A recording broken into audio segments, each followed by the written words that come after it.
matibay. Sino kaya ang magwawagi dito sa Marboys Open winner take all tournament? Ang ganda ng pagkatira. Aloy Sisiap versus Johan Chua. Dito magkaalaman kung sinong magcha-champion.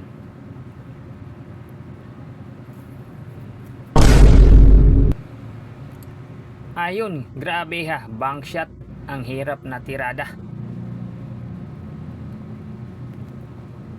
Nabiti na naman. Yan na naman po. Ginanon lang, bank shot, sumablay. Ayon lang mga ka-idol. Mahirap yung mga tinira ni Aloy Sisiap.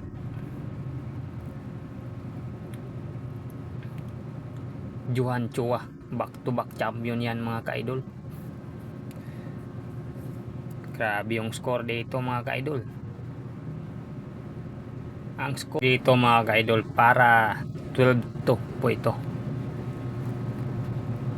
Score dito 12-2 na. Desisyon na dito si Johan Chua. Ito po yung last rack. Ayun, depensa.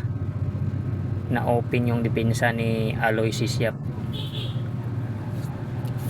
Kung maubos to ni Johan Chua mga ka-idol, siya na yung first champion sa Open Marboys Billiard Cafe.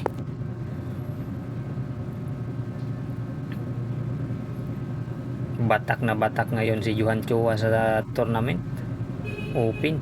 Mabibigat pa yung mga kalaban ni Johan Chua. Kitang kita ko naman yung tira ni Johan Chua mga ka-idol. Ang galing ng pamaraan at napakaingat maglaro. Tingnan ko yung style niya, maganda, magaling magdala ng pamaraan. Kung mapipressure siya, maghanap siya ng paraan. Simple lang, uminom siya ng tubig. Kitang kita ko yung diskarte niya mga ka-idol. Kasi importante talaga yung uminom ka ng tubig pag napipressure ka, para bumalik yung malinaw na pamaraan mo.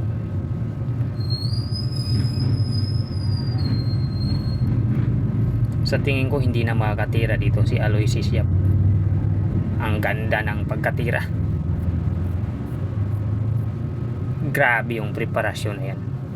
Wala na. Champion na dito si Johan Chua mga idol. 3 bola na lang.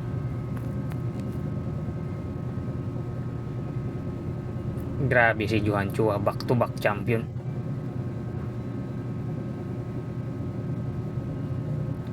Siya yung unang champion sa Marboys mga idol. Champion si Johan Chua, panalo na. First champion sa Marboys. Shout out sa inyong lahat mga ka-idol. Maraming salamat sa lahat ng suporta nyo sa Facebook page ko.